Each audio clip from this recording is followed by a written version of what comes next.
कुंचित केसा। नमस्कार। हनुमान चालीसा देवदत्त पटनायक के साथ में आज आपका फिर स्वागत है। आज हम हनुमान चालीसा के चौथे चौपाई के ऊपर ध्यान देंगे। कंचन बरन विराज सुबेसा, कानन कुंडल कुंचित केसा। कंचन बरन विराज सुबेसा, कानन कुंडल कुंचित केशा।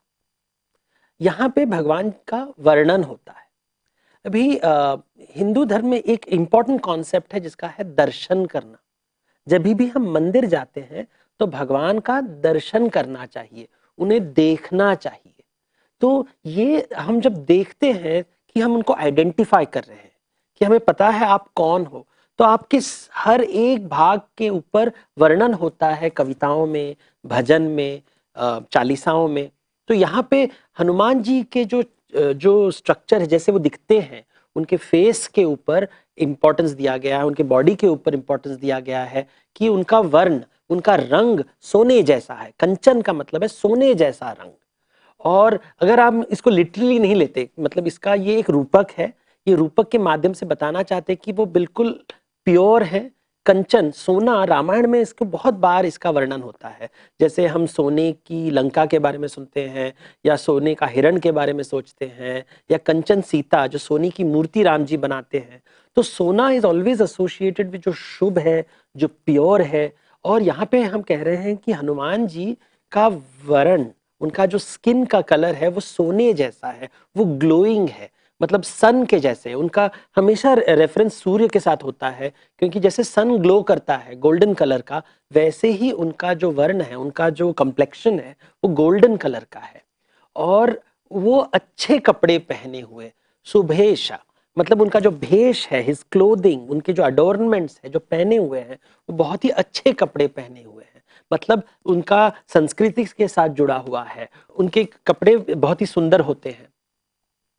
कान में कुंडल होता है।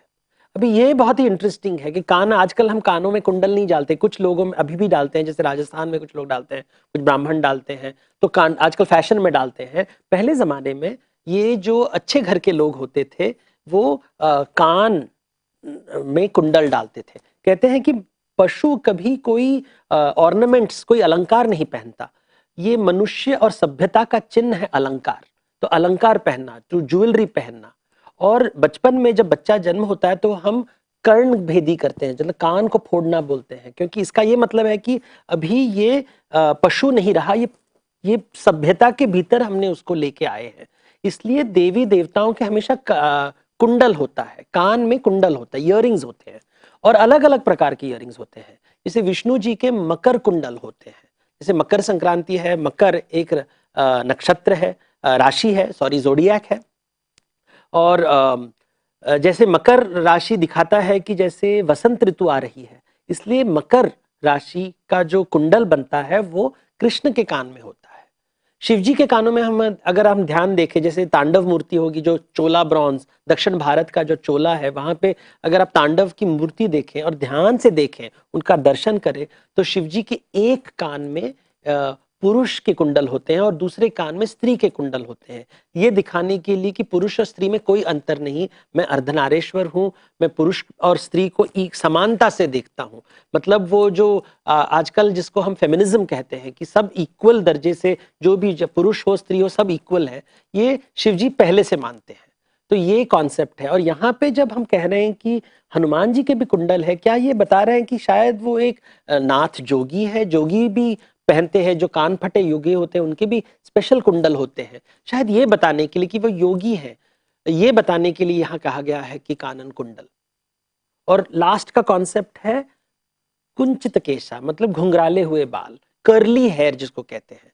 तो नॉर्मली अगर हम पुराण पढ़ें और शास्त्र पढ़ें तो वहां पे श्री कृष्ण का वर्णन में हमेशा कहेंगे श्री कृष्ण के कंचित केश है, मतलब कर्ली हेयर श्री कृष्ण के होते हैं। शिव जी के तो जटा जैसे बाल होते हैं, बलराम जी के सीधे बाल होते हैं। केश को लेके हमारी सभ्यता में कई रूपक होते हैं बताने के लिए। जैसे अगर गुस्से में बाल खोलना, जैसे द्रौपदी बाल खोलती है, या चाणक्य अपने शिखा को खोलते हैं। तो केश के साथ हम कई कहानियां होती हैं हमारे यहाँ। अगर आप दुख में होते हो, घर में किसी का निधन हुआ है, तो हम बाल काटते हैं, मुंडन करते हैं, लेकिन कुछ बाल छोड़ देते हैं ये बताने के लिए हम वापस संसार में आएंगे। अगर पूरा सर को मुंडन करते हैं लोग तो कहेंगे कि ये एक सन्यासी बन गया है, जो मुनि बन गया है। तो ये बाल को लेके कई कहानियां हैं। अभी हनुमान को कहेंगे कि वो कर्ली हेड है, उनका गोल्डन कॉम्प्लेक्शन है, अच्छे कपड़े पहने हुए हैं और उनके कान में बहुत ही सुंदर ऑर्नामेंट्स हैं। कंचन बरन विराज सुबेसा, कानन कुंडल कुंचित केसा। ये चौपाई सुनने के बाद भगवान जैसे स्वयं हमारे मन के अंदर प्रकट कर रहे हैं। हम मन के भीतर, हमारे मन के अंदर ही मंदिर है और उसके अंदर ही भगवान विराजमान है और किवाड़ खुल के हम उनका दर्शन कर रहे हैं इस चौपाई के माध्यम से। तो केवल कविता के माध्यम से उन्होंने हमें भगवान का दर्शन करवाया है। हम भगवान का दर्शन कर रहे हैं, उनका रूप देख रहे हैं कि उनका गोल्डन स्किन है, उनका कंचन वरण है, उनके अच्छे कपड़े हैं, उनके कुंडल हैं कानों में, उनके बाले घुंघराले हैं। तो ऐसे हमने पूरा दर्शन मन के मंदिर में कर लिया है। कंचन बरन विराज सुबेसा, कानन कुंडल कुंचित केसा। ये था हनुमान चालीसा में चौथे चौपाई का अर्थ। अगले चौपाई का अर्थ जानने के लिए हम फिर मिलेंगे अगले एपिसोड में। नमस्कार।